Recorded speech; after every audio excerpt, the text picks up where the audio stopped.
Pa ng katapatan. Ako si Laura Magdidia na may student name FM ay taimtim na nanumpa at nangangako magtatanig po sa buong katapatan ng buong pamunuan ng Reborn Guardians at itataas lahat ng sandali ang hadika, prinsipyo at alimutin ng kapatiran na ito.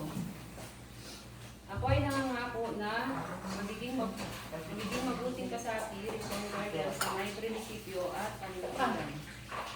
Magiging handa sa anumang oras upang maglingkod sa Diyos sa bansa, kapwa at kasapi sa sinumang pangangailangan ng aking paglilingkod nang naayon sa tumutugma sa layuning Reborn Guardians.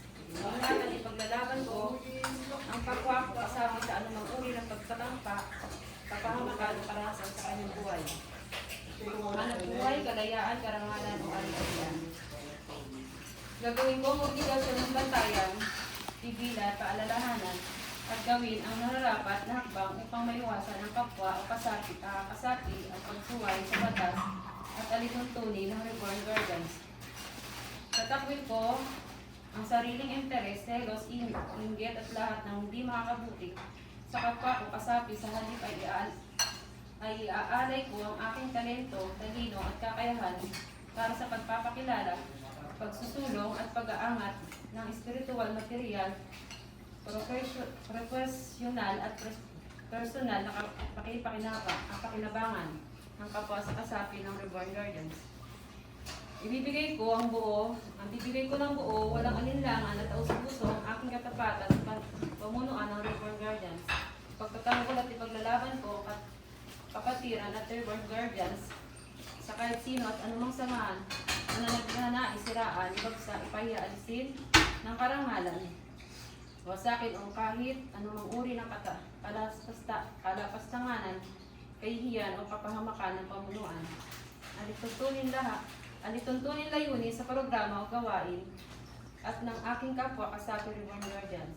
Hindi ko sasang-ayunan ang anumang gawain ng balakid ang sinuman na ang tanging layunin na magdudulot dangis, kasiraan, kristisismo, negatibo at panlalait sa magandang pangalan at reputasyon ng Reborn Guardians. Ibabahagi ko ang aking pag-aari, talento at kabuhayan, ang aking oras, kakayanan para sa kabutihan at pakinabang ng buong kapatiran. Ibibigay ang aking buong suporta, sariling pamamaraan para sa kapakinabangan at kabutihan ng kapatiran. Dadalo at sasali ako sa mga pagpupulong, makikibahagi sa lahat ng gawaing ipatutupad, ipagagawa ng pamunuan ng Reborn Guardians. Magbabayad at magbibigit sa tamang nanunungkulan at itatakdang halaga tulad ng monthly due, penalty, at iba pang tulong pinansyal na maaaring gawad sa isang kasapi. Pagsisikapan ko kung maging mabuting halimbawa at ipapamala sa lahat ng aking tunay na pagbabago, gagawing pino ang aking kilos at pananalita, gagawing maayos ang aking pananamit at itsura. Pamumuhay tulad ng isang tunay na Maginoo at kagalang-galang dahil ito ay hinihingi at inaasahan sa aking bilang isang Guardians. Igagalang ko ang logo ng Reborn Guardians banner uniform dahil ito ang nagpapakilala na ako ay tunay na kasapi. Ang mga bagay na ito ay aking iniingatan at mamahalin. Hindi ko ito isusuot para ipagyabang lamang na maaaring maging sanhi ng pagkasira ng magandang pangalan ng Reborn Guardians at magdudulot ng dungis sa akin bilang kasapi. Ipamumuhay at ilalagay ko sa aking pang-araw-araw na gawain ang kautusan, alituntunin at layunin ng Reborn Guardians. Ang lahat ng ito ay aking nauunawaan at aking sinusumpaan ngayong ika-5 ng April 2025 at 2026. Ang lahat ng ito ay aking nauunawaan sa aking isinusumpa ngayong ika-9 ng January 2026. Tulungan nawa ako ng Panginoong Diyos. Nakakamu sa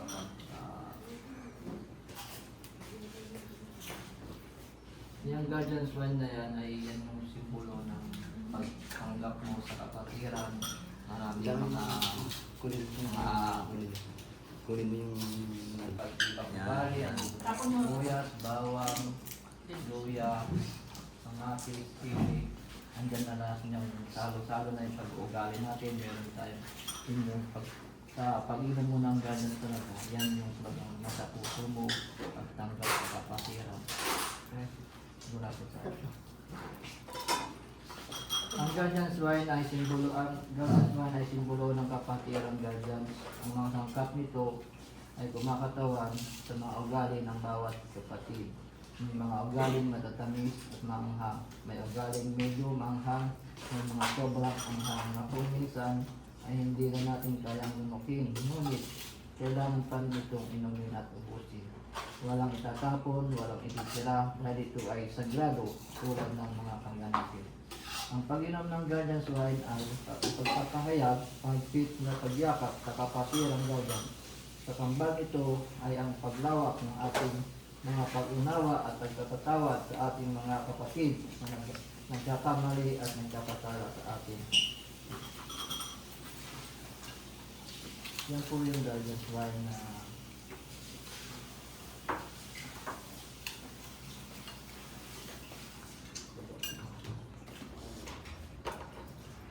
by the virtue of power vested in me, by the Reborn Guardians Brotherhood Worldwide Incorporated, with Security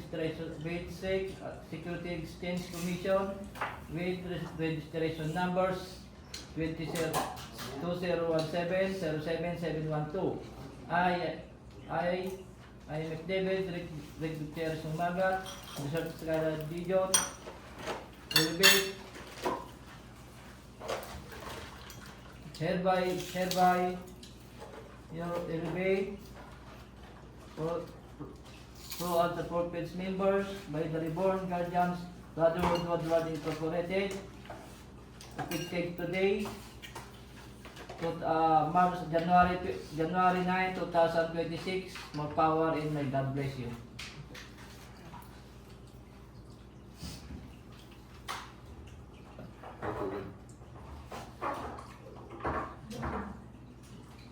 Ay, ng tubig. Ubusin mo. Busin mo ang tubig. Sige, yan na. Hindi mo naman pagkasuksok sa kanya.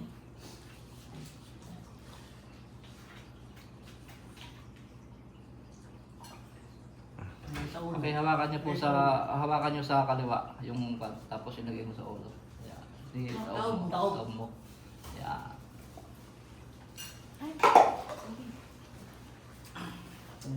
Lagay mo sa kaliwa yan. Hawakan mo lang. Pag sinabi ko mabuhay ang Guardians, 3 beses. Mabuhay ang RGBWI, 3 beses po ano. I love Guardians, 3 beses. I love RGBWI, 3 beses. 1, 2, 3. Ganun ka. Mabuhay ang Guardians, mabuhay ang Guardians. Mabuhay ang guardians, mabuhay ang guardians, mabuhay ang guardians. Mabuhay ang RGBWI, 3 beses. Mabuhay ang RGWI, mabuhay ang RGWI, mabuhay ang RGWI. I love RGBWI. RGBWI. RGWI. RGB. Ayan o. Mabuhay RGBWI, mabuhay RGBWI, mabuhay RGBWI. I love Guardians. I love guardians, I love guardians, I love guardians. I love RGBWI. I love RGBWI, I love RGBWI, I love RGBWI. Mabuhay ang Guardians. Mabuhay. Guardians. Ahu, ahu. Guardians. Ahu, ahu. Welcome po natin ang ating